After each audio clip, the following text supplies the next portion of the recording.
Πηγαίνω όπου υπάρχει μπύρα. Και όταν υπάρχει μπύρα, υπάρχει και σκιά, κατάλαβες.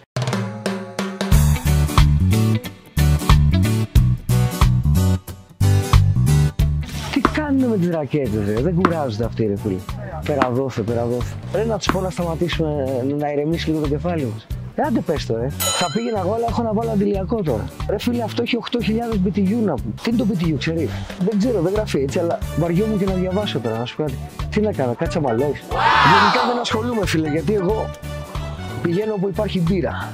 Και όταν υπάρχει μπύρα, υπάρχει και σκιά, κατάλαβες. Θαλασσίτσα ωραία. Πάμε ρε να ξαναβουτήξεις. Θες να μαζευτούμε να πας? Πήγαινε, θα σε λέω μακριά, μου πας βαθιά. Παραγγείλουμε μια μπυρίτσα. Τι μία μπυρίτσα, ρε. Σε μία θα πιούμε για αρχή. Μετά πιούμε τη δεύτερη για να ξεκινήσουμε. Την τρίτη για να κάνουμε αρχή. Στην πέμπτη μπύρα θα μπω. Πού θα μπω, στη θάλασσα? Για μπάνιο ήρθαμε, ρε φίλε. Φίλε, μη μιλάς γρήγορα, δεν σε προλαβαίνω.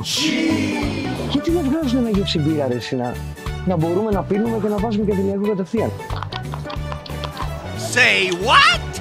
Δεν έγεψε γι' αυτό. Σαν την πήρα, ρε φίλε. Θα τις παραγγείλεις μπύρες, θα το πιω όλο.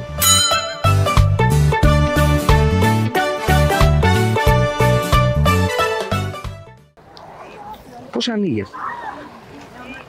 Ορίστε, το έχουν κάνει δύσκολο.